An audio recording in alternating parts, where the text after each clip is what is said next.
Good morning, everyone. Thank you for joining us for today's Facebook Live, our monthly coffee or tea with MSRB. It is Wednesday, October 1st, 2025. It is 10:03 a.m., and it is a pretty chilly day here in Boston today. It actually feels like fall, though I heard it's supposed to get a little warmer this weekend. So I guess the summer isn't quite gone yet. I hope everyone is doing well today. For anyone who this is your first coffee or tea, if you have any comments or questions, we do ask that you keep the questions general, and you can type those in the comments box on Facebook. As keeping them general, don't include any personal identifiable information such as social security numbers, dates of birth, or bank account information. Now, we're going to go through a couple of updates. One is actually just a reminder. It's something that we included in our recent Retiree eNews Bulletin, but I thought it was an important item to share, and it's regarding working in retirement. As a friendly reminder, Massachusetts State Employee Retirement System, or MSRS members who are retired under a regular superannuation retirement may earn the difference between what the retiree would be making if they were still working and their pension. Then, after you've been retired one full calendar year, January to December, the dollar amount limit may be increased by an additional $15,000. You also have an annual hourly limit and may not work more than 1,200 hours per year. So, for example, if you are working and earning $40,000 annually, your pension is $20,000 per year, and you have been retired for more than one full calendar year, you may earn up to $35,000 per year or work up to 1,200 hours, whichever comes first. When you reach the limitation, your employment must cease, or you can waive your retirement allowance and these limitations will not apply. Per Mass General Law, Chapter 32, Section 91, members must pay back any earnings above the limits. Retirees are responsible for tracking their hours and/or earning limits.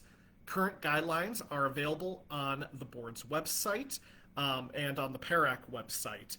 And Lauren Levanchi, Communications Coordinator for the State Retirement Board, will be posting the links for today's coffee or tea in the comments section. So if you need to access any of the links that we discuss, it should be easy for you to get those after the live stream has ended. Now, the next pension benefit will be direct deposited on Friday, October 31st, 2025. The 2025 pension payment calendar can be viewed on our website, mass.gov/retirement, under our pension payment calendars webpage. Just as a reminder about our newsletters, board staff are working on the October MSRB Retiree eNews Bulletin. If you are not currently subscribed but would like to be, you must complete the change of address form, which is available on our website. Fill in your personal information in the top of the form, including your email address. In the spot on the form that asks for an old address and a new address, you can mark these as NA, as you are just completing this to update your email address. The form must be signed and dated, and then either scanned and emailed to MSRB Communications at tre.state.ma.us or mailed to the Massachusetts State Retirement Board, 1 Winter Street, 8th floor, Boston, Massachusetts, 02108. We also recently published our active member eNews Bulletin for the summer of 2025. This went out a couple of months ago. It's currently available to be read on our website. Active members who did not receive this quarterly bulletin can read it on the website or social media. As a reminder, when you complete any forms that you are submitting to the Retirement Board, it's important to make sure that it is neatly filled out. An easy-to-read form helps our staff accurately enter and update your information, avoiding potential processing delays. Please use clear and neat handwriting if you are unable to complete the form using your computer. Members of the State Employees Retirement System may drop off completed retirement applications, forms, and other documents at either the Boston or Springfield office. Our Boston office is located at 1 Winter Street, downtown Crossing. Our Springfield office is located at 436 Dwight Street, room 109A. Drop-off hours at both offices are Monday through Friday from 10 a.m. to 3 p.m., except on state holidays. We have several upcoming webinars that may be of interest to you. They can be found on our website under our webinar page. We recently published our October webinar schedule. If you can't attend one of these webinars, we do have some previously recorded versions available on our website that can be watched via the website. And I'm going to get into some website feedback. I'm just checking to see if we received any comments. I don't see any comments here. I did see a question come in regarding the time frame to get a decision on a buyback of time spent working as a contractor prior to being hired as a full-time employee. So every buyback is different. If you have any questions for the buyback department, I recommend emailing buyback@tre.state.ma.us. That's buyback, B-U-Y-B-A-C-K, at tre.state.ma.us. Now, we did receive a couple of pieces of website feedback. One item I saw on our website was someone asking, how do I update my direct deposit account information?